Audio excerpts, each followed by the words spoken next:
All right, welcome back, everybody. This is going to be another episode of How Capitalism Ruins Everything. This is season 1, episode 4, I think. And in this episode, I wanted to tackle the good old conundrum of what, these business practices and what capitalism overall is doing to our social connections and dating practices. Social media is a for-profit based concept, which means they're incentivized to keep you glued to your screen. There's no, as long as it's within the quote-unquote health of the company to eternally seek as much profit as possible, there is no incentive for any of these companies to give you a break, to tell you to chill out, to maybe relax, encourage you to go outside and leave the screen. No, and as long as there's no rules for this, they'll endlessly go to whatever lengths to literally take every single second of their attention, of your attention, if they can.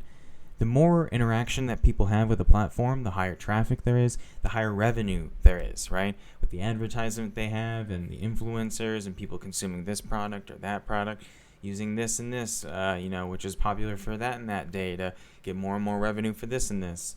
It's just meant to be, a place of money to be thrown around. Social interactions still exist, right? It's not like everything stopped and we, stopped, interacting with each other.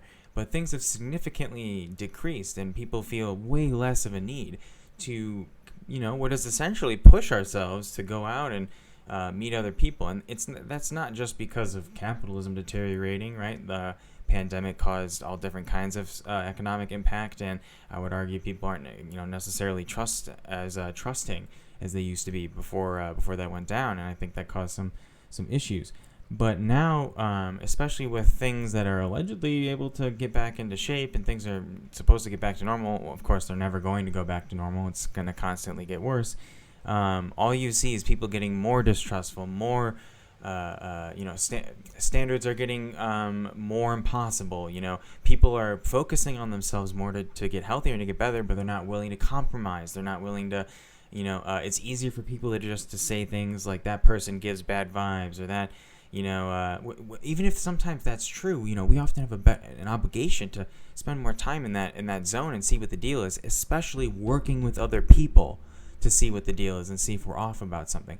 But this scatteredness that we've created with, a super saturation of entertainment and all the things you could possibly want to consume on top of social media and these dating apps, there's no reason for people to, as long as they can be entertained and comfortable consuming these things, there's no reason to get people to go out and actually live and connect with each other. These companies just want to keep you glued to black mirrors and bright screens and, pretty pictures and colors and flashy lights and flashy videos and high quality. It's all flashiness. It's all aesthetics. There's no meaningful depth to this. It's all for the sake of whatever makes the most money. They essentially use self-necessitation to give ample reason to take at least a portion of your attention at all times, to get you to think about social media as much as possible. When you go out with your friends, when you're out in public, when you're on a drive, when you're having a meal for lunch, when you're with your family, there's, you should be thinking about pictures to post, the likes you want to get, the clout that you want to chase, the meal shots, your selfies, where to take a picture when you're out, tag your friends in your posts, keep a collection of pictures for the album you're going to post online. Literally spend hours and hours and hours, days and days and days. I mean, we really make women have to deal with this stuff the most. Looking at different angles and pictures of your same face. It's you. It's the same you the whole time. To determine your best side, to filter your face a different way, or just to feel more beautiful, or to use actual filters and to make yourself look different. The list keeps going on and on and on and on. It's all of these inorganic, unnatural, profit motive, profit-based, profit incentivized tools, mechanics, utilities that are going strictly for the interest and use and benefit of people that don't care about your livelihood. There's plenty of positive utility that these things have. People naturally want to wish each other good things, and you post profile pictures and people say you look good, and that's true, and people they want your families to be okay, and people genuinely mean that stuff.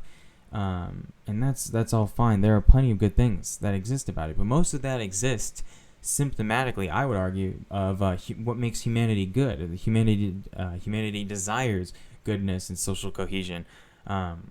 So people just kind of want to naturally show off that they're happy, that they're having good times, and their life is going well. They're having cool experiences, and even just to like keep tabs on what goes on in the people they have in their lives, and to see what's going on with them, and because you care about people and see what they want to do. But all of that gets like thrown out the window for the sake of whatever's going to make the most money, whatever's going to bring in the most.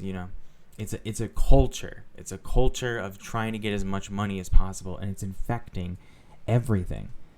The system and structure, the primary financial incentive of these social sites lends itself to sacrificing, organic connection, healthy social practices in pursuit of profit.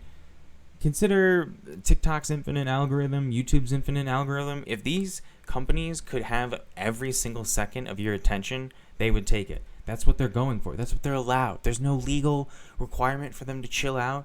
Sometimes every now and then Congress might be like, yeah, fuck this, and like pass a law where you have to like warn people to like take a break every now and that's it. No actual cracking down of the things that are taking us apart and ruining us. We all agree that these things are not good for us, that they're not good for our mental health. I remember a time when people used to think it was a good thing that if you were off the grid and you didn't want to be on, but now people think you're like a serial killer if you don't want to be. Literally, where we all have agreed is insanely toxic, bad for your mental health. An average human being is not supposed to hear 8 billion people's other thoughts and have access to that. That's not psychologically sustainable. I mean, I keep going back to that word, but yeah, it would be fitting here. That's going to cause significant mental health corrosion across any society that's using it, and you have that everywhere with us. And that only gets even worse with things like dating apps, where like women have all of these matches, men have none of them. It's a super huge imbalance. Women are dying of thirst in an ocean of matches, and men are dying of thirst in a desert of matches. And even that mass gross split, that void of difference, is causing resentment between the two genders. I might actually go into more depth on this in a different video for dating apps, but just to focus on social media in this one, there's just things that they were originally there to help. They've now substituted the very things that they were supposed to help, and I really wanted to point this out and get this involved with everybody, and do another one of these videos, and just thanks again for watching. Take it easy, and see you around.